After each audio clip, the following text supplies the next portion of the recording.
Okay, तो चलो ये वीडियो जरा पॉज થઈ ગયો તો, સ્ટોપ થઈ ગયો તો. ચોથી પ્રોવિઝન લખો.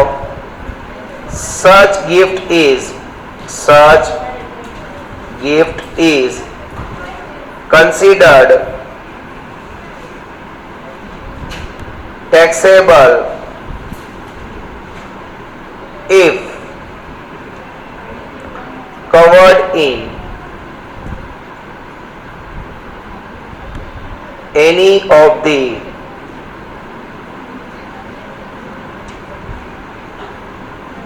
following categories. કે નીચેની કોઈ પણ કેટેગરીમાં કવર થઈ જાય ને ગાઈસ, તો એ ગિફ્ટને ટેક્સેબલ તો કરશું જ કરશું. બરાબર છે? એ કેટેગરી કઈ છે એ જરાક હું કહું તમને. બરાબર છે?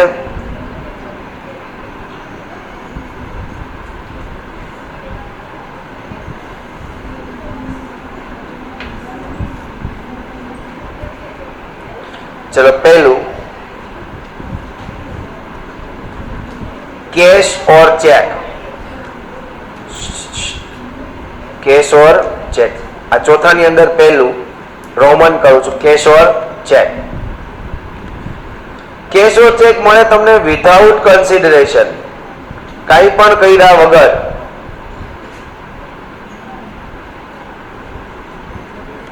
અને એની વેલ્યુ છે the aggregate value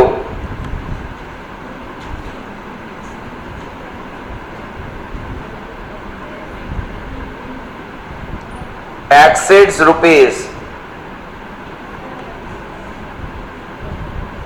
50,000. 50,000 કરતા વધારે જો વેલ્યુ થઈ જશે, the whole amount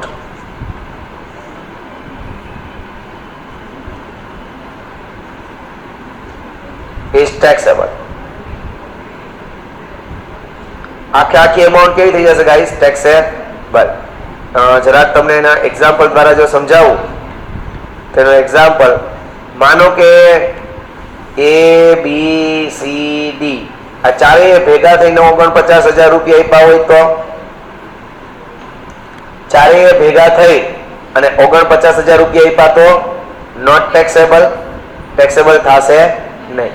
પણ માનો કે આ ચારેય ભેગા થઈ અને બીજું ચારેય ભેગા થઈને 54,000 આપ્યા તો ટેક્સેબલ. પણ કેટલા? હે 54,000. અહીંયા મારા વર્ડ ને પકડો, વોલ પૂરેપૂરા 50,000 રૂપિયા ઉપર 1 રૂપિયો ગયો ને ગાઈસ, એટલે પૂરેપૂરા રૂપિયા ઉપર ટેક્સ ભરવાનો, વોલ એમાઉન્ટ. સમજાણું?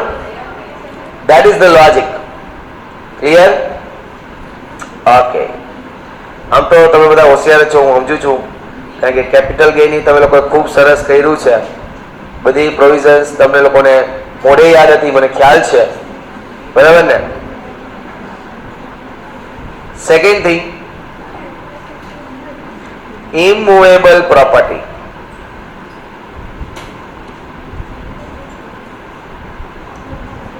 એટલે કે તમારા પર કોઈ ખુશ થઈ જાય ને તમને જમીન ને મકાન આપી દે ગિફ્ટમાં. બે વસ્તુ છે આની અંદર, બે વસ્તુ છે ગાઈસ.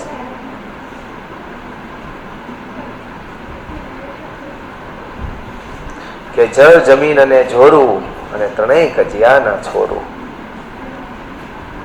સાચી વાત છે ગાઈસ? હે ગાઈસ, સાચી વાત છે? કયો ને એકવાર. જળ જમીન અને જોરું અને કજિયાના છોરું. સાચી વાત છે ઋષિ? તારું મંતવ્ય ક્યાં? હે ચલો, જમીન ને મકાન છે એ તમને વસ્તુ, બે વસ્તુ થતી હોય કે કાં તો વિધાઉટ કન્સિડરેશન મળતું હોય, એટલે કે કાંઈ પણ વળતર વગર તમને લોકોને જમીન અને મકાન મળી જતા હોય ગાઈસ, વિધાઉટ કન્સિડરેશન. અને કાં તો ઇનએડિક્યુટ કન્સિડરેશન, ઇનએડિક્યુટ કન્સિડરેશન. માનો કે આપણી પાસે 20 વીઘા જમીન હોય અને કવિતા આવે ને એમ કે વિશાલભાઈ આપણે જમીન લેવી છે, તમારી ત્યાં છે. મેં કીધું આમ તો જમીનના છે ને 2 કરોડ રૂપિયા થાય છે. એમ નહીં, મને કેટલામાં દેવી છે ક્યાં? મેં કીધું આમ તો તું આપણા હગા કેવા, એક કામ કર, બસ 50 લાખ ઓછા દેજે, 1.5 કરોડ હાલ બસ. નહીં વિશાલભાઈ આવું ન કરે, તમારે કંઈક વાનિયા લગ્નમાં જમવા આવશો તો કંઈક લખાવવું જોઈએ કે નહીં ક્યાં? તો હા એ વાત હાજી. એક કામ કરો 50 લાખ રાખો. ત્યાં 2 કરોડની જમીન છે, 50 લાખમાં આપું છું ગાઈસ. ઇનએડિક્યુટ કન્સિડરેશન છે. ખરેખર હું માર્કેટમાં વેચવા જાઉં તો 2 કરોડ રૂપિયા, પણ એ છોડીને હું ખાલી કેટલામાં દઉં છું? 50 લાખમાં જ દઉં છું. 1.5 લાખનો પ્રોફિટ થઈ ગયો કે નહીં? એના ઇન્કમ ટેક્સ કે વાંધો નહીં, 1.5 લાખનો પ્રોફિટ થયો છે, પણ એના ઉપર ટેક્સ તમે ભરશો. એના ઉપર ટેક્સ તમે ભરશો. કઈ રીતના ટેક્સ ભરશે જુઓ. એટલે જુઓ, મેં એક એંગલથી વિચારો કે મેં 2 કરોડની જમીન 50 લાખમાં આપી તો એને 1.5 કરોડનો પ્રોફિટ થઈ ગયો. એ 1.5 કરોડનો પ્રોફિટ થઈ ગયો, ક્યાં ટેક્સેબલ કરાવો? તો કે ગિફ્ટ્સની નીચે. એટલે એના માટે 1.5 કરોડ શું થઈ જશે ગાઈસ? ગિફ્ટ થઈ જશે. અને ગિફ્ટ ઉપર એને ટેક્સ ભરવો પડશે. બરોબર છે? પણ ક્યારે? તો કે એનો ડિફરન્સ 50,000 થી વધે ત્યારે. માનો કે જમીન છે 2 કરોડની, મન કે કંઈક માન તો રાખો વિશાલભાઈ, આપણે માન રાખ્યું. મેં કીધું કાંઈ વાંધો નહીં, તું 1,99,99,000 રૂપિયા આપી દેજે. 1,000 રૂપિયાનું મેં એનું માન રાખ્યું. તો શું એ 1,000 રૂપિયાને મારે ગિફ્ટ ગણવાનું? ગિફ્ટ તો કેવાશે પણ ટેક્સેબલ થશે નહીં. થોડુંક હજી માન રાખો. કઈ વાંધો નહીં, 1,99,90,000 રૂપિયા આપજે. કેટલું મેં માન રાખ્યું એનું? 10,000 રૂપિયા. શું 10,000 ને ગિફ્ટ કહેવાશે? હા ગિફ્ટ તો કહેવાશે પણ ટેક્સ ભરાશે નહીં. હજી થોડુંક માન રાખો. તો કઈ વાંધો નહીં, 1,99,40,000 રૂપિયા આપી દેજો. તો સોરી 1,99,60,000 રૂપિયા આપી દેજો. તો 40,000 મેં એનું માન રાખ્યું, 40,000 એના માટે ગિફ્ટ થઈ જશે. બરાબર છે? તો એના પર ટેક્સ ભરવાનો નહીં. પણ એમ કે વિશાલભાઈ હજી થોડુંક વધારે માન રાખ. તમે તો હવે લાસ્ટ એન્ડ ફાઇનલ, હવે કઈ બોલતી નહીં, બાકી ગેટ આઉટ. બરાબર છે? તો મેં છેલ્લા કીધા 1,99,40,000 રૂપિયા આપશે. તો માન કેટલું રાખ્યું મેં? 60,000. શું એ ગિફ્ટ કહેવાશે? હા. ટેક્સ ભરવો પડશે? હા. શું કામ એને? કારણ કે એની વેલ્યુ 50,000 થી વધુ છે. કેટલા ઉપર ટેક્સ ભરશે? 60,000 રૂપિયા. સમજાય ને તમને? કાંઈ એવું આવે તો માનો કે બીજી સિચ્યુએશન એવી થાય કે એના મેરેજ થતા હોય, ઇમોશનલ હું થઈ જાઉં અને એને 5 કરોડની પ્રોપર્ટી ગિફ્ટમાં આપી દઉં. મને કે વિશાલભાઈ પૈસા, અરે ના મુન્ની ના, તારી પાસેથી એવું લેવા ભાઈ, મારી અબજોની પ્રોપર્ટીઓ પડી છે ગિફ્ટમાં. જા 5 કરોડની પ્રોપર્ટી ગિફ્ટમાં દઈ દીધી. ઇમોશનલ. ઓકે ગાઈસ, ટેક્સ ભરશે? 5 કરોડની પ્રોપર્ટી મને ગિફ્ટમાં આપું છું, ટેક્સ ભરશે? ગિફ્ટ કહેવાશે એટલે એને ટેક્સ ભરવો પડશે. પણ તમે હજી ભૂલી ગયા છો, મેરેજમાં કઈ પણ આવે ટેક્સ ભરવાનો નહીં. સમજાણું? મેરેજમાં કઈ પણ આવે ટેક્સ ભરવાનો નહીં. એટલે એવી વિચારવું પડે ને પાછું જોવા દઈએ, હે ને? એટલે હવે એને ઇન્કમ ટેક્સ ન ભરવો પડે એટલે આપણે શું કરશું? એના મેરેજમાં ગિફ્ટ દેશું. સમજાણું? હવે માનો કે હવે નથી માનવાનું, કોઈ બહુ માની લીધું. હવે જુઓ, વિધાઉટ કન્સિડરેશન જમીનને મકાન આપશું તો કેટલો ટેક્સ ભરવો પડશે? કે cells price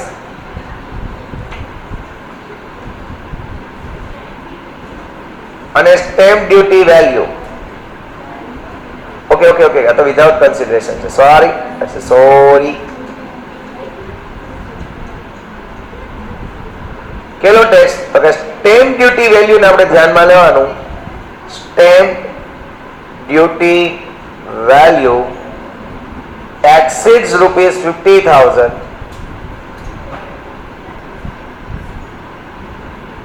then wall amount is taxable. માનો કે એને હું છે રક્ષાબંધન આવી, બધે બિચારી રાખડી બાંધી, મને કે ભાઈ હું ગિફ્ટ દેશો. મેં કીધું બાલાગામમાં એક જગ્યા પડી છે આપણી, બરાબર, બાલાગામમાં એક આપણી જગ્યા છે, બરાબર, જેની વેલ્યુ 40,000 રૂપિયા છે. સ્ટેમ્પ ડ્યુટી વેલ્યુ કેટલી છે? 40,000. એટલે કે જંત્રી કે આપણે જંત્રીની કિંમત 40,000 છે. જઈ હું તને ગિફ્ટમાં આપું છું. તો એ ગિફ્ટ છે, એ ગિફ્ટ તો કહેવાશે, પણ એ ટેક્સેબલ થશે નહીં. કારણ કે સ્ટેમ્પ ડ્યુટી વેલ્યુ બિલો 50,000 છે. 50,000 થી ઓછી હોય તો કઈ ટેક્સ ભરવાનો નહીં. પણ કે એવું નહીં ભાઈ, કે નજીકમાં કઈક જમીન ગયો કે બાલાગાંવ નહીં, બહુ દૂર પડી જાય, કે એવા કેમ જાવ? મેં તો કઈ વાળો ધોવી ગયા યાદ રાખી, મધુરમમાં એક પ્લોટ આપી દીધો, બરોબર. મધુરમમાં પ્લોટ આપ્યો ને, સ્ટેમ્પ ડ્યુટી વેલ્યુ કઈ 5 લાખ, ટેક્સ ભરવો પડશે,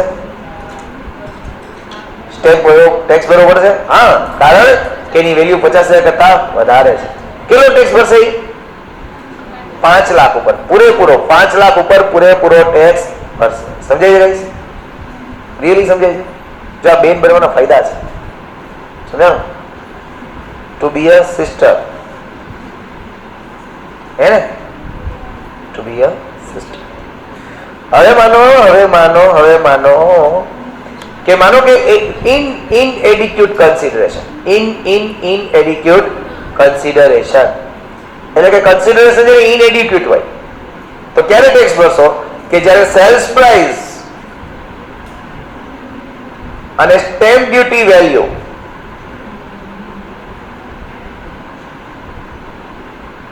એનો ડિફરન્સ છે ને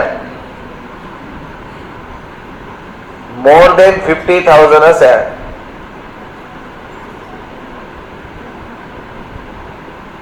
then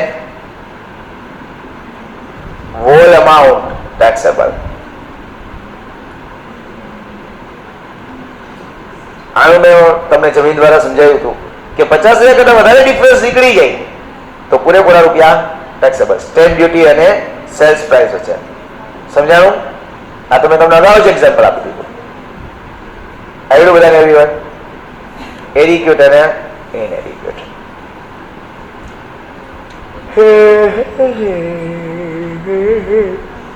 લા લા લા લા લા લા. Guys, everyone, yo, भारत माता की वंदे मातरम. हमारी मांगे पूरी करो. ત્રીજી વસ્તુ એવી મૂવેબલ પ્રોપર્ટી. હે લખવાનું રહી ગયું છે તો લખી નાખો માં. હે માં, મારી ઘરે અજવાળ કરો માં.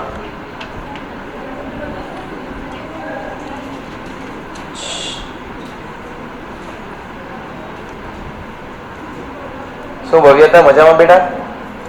સારું છે? ખૂબ આનંદ આવે છે અહીંયા? ખૂબ? કઈ યાદ નથી આવતું ને?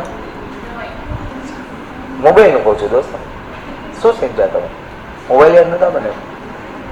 એપ્લિકેશન્સ, ઇન્સ્ટા કરી યાદ આવે છે? ના મુન્ની ના, ના મુન્ની ના, એમાં જ મજા આવી ગઈ ને. 9-10 મહિના ગમે ત્યારે ઓનલાઈન એજ્યુકેશન જ ચાલુ હોય. છોકરી આ વખતે બહુ મહેનત કરી છે, ખરેખર બહુ મહેનત કરી. દિન રાત બિચારી ઊંધે માતો કરી લેવાય. આ બધાની ઘરની કહાની છે મિત્રો. મને ઘણા ફ્રેન્ડ સાથે વાત થતી. એટલે માનો કે હવે આપણે વાત કરીએ movable property.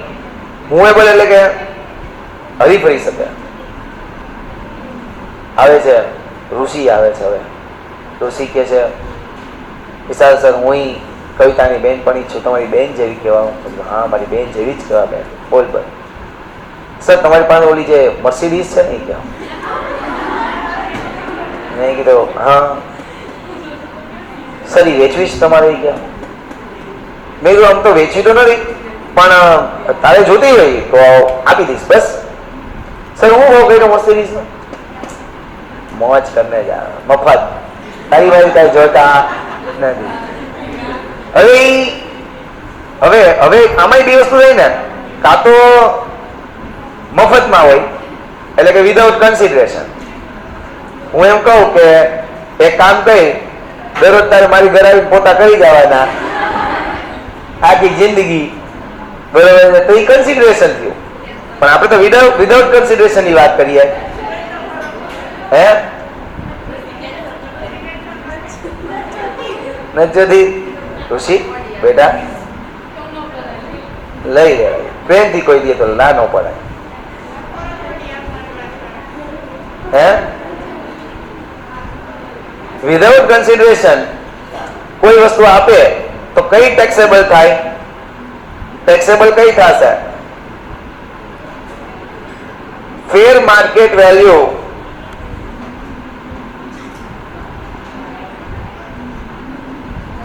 exceeds rupees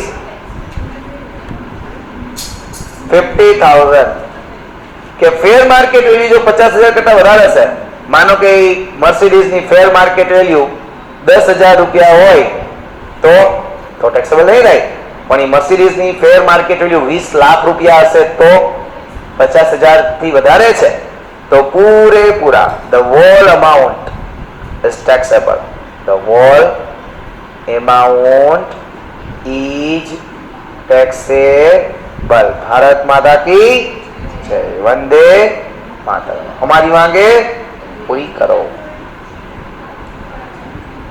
समझाયું guys? everyone here લગાઈ ગયું? પછી થોડીક વાર થઈ અને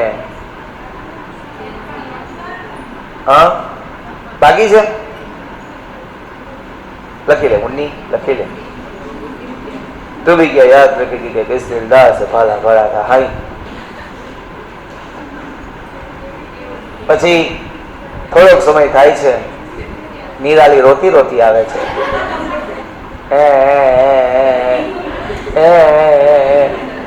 બોલે કે તમે આખી દુનિયા અને ગિફ્ટ્સમાં બધી વસ્તુઓ સસ્તા ભાવે આપો છો.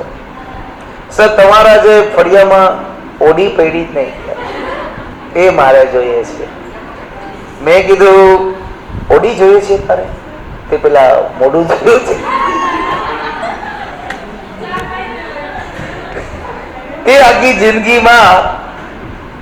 જિંદગીમાં કોઈ દી બાજુમાં ચા નથી પાઈ અને તને ઓડી જોઈએ છે બેટા? તો એ કે છે હા સર. પણ હું એને શું કહીશ કે ભાઈ કઈ વાંધો નહીં, વેચવી છે મારે, પણ એ ઓડીની જે માર્કેટ વેલ્યુ છે એ 15 લાખ છે. સર આપણે પાડોશી કહેવાય, તમારે કેટલામાં દેવી છે સર? એટલે મેં કીધું કામ કર, મફતમાં લઈ લે બસ. તારે જોતી હોય તો નહીં સર એમ નહીં, પૈસા દેવા છે આપણે. કેટલા બોલો? સર કેટલા દેવા છે? એમ કે ને સર મારે 2 લાખ રૂપિયા દેવા છે. 15 લાખની ઓડીના એ છોકરી 2 લાખ દઈને જાય છે આપણે. મેં કીધું કાંઈ વાંધો નહીં, લઈ જા. આમ પણ આપણે ત્યાં કુબેરના ભંડારો પડ્યા છે, શું જરૂર છે સામાન્ય? તો એ લઈ ગઈ છોકરી. એટલે એનો મતલબ શું થયો ગાઈસ? કે એને મને જે કન્સિડરેશન આપ્યું એ કેવું આપ્યું? inadequate. inadequate consideration. કે આનો જે કન્સિડરેશન છે એ કેવું છે ગાઈસ? inadequate છે. તો ટેક્સેબલ વેલ્યુ કેવી થશે? હમણાં જ કહ્યું ને એની જેમ જ. કેમ? તો કે સેલ્સ પ્રાઇસ અને ફેર માર્કેટ વેલ્યુ. આની મૂવેબલ અસેટ હોય ને એની ફેર માર્કેટ વેલ્યુ હોય. એનો જે ડિફરન્સ આવશે ને ગાઈસ,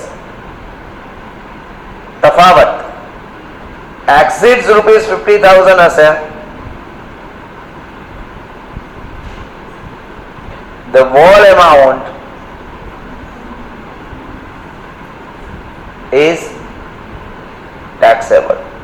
તો બધા રૂપિયા છે કેવા થઈ જશે? ટેક્સેબલ થઈ જશે. ભારત માતા કી છે. આ બધાને પાકિસ્તાનમાં સાસરિયું મળે એ અમારા અંતરના કદુઆ હે. ભારત માતા કી જય નથી કહેતા? બાકી યાદ રાખજો, પાકિસ્તાનમાં સાસરિયું મળશે હો. પછી રોતા રોતા અહીંયા નહીં આવતા કે એક વખત ભારત માતા કી જય બોલી લીધા તો આજ ભારતમાં હો તમે, અત્યારે પાકિસ્તાન ને બાંગ્લાદેશમાં છીએ. સમજાવ ગઈશ? આખો ટોપિક ક્લિયર ગઈશ? હવે એક નાનકડો ટોપિક.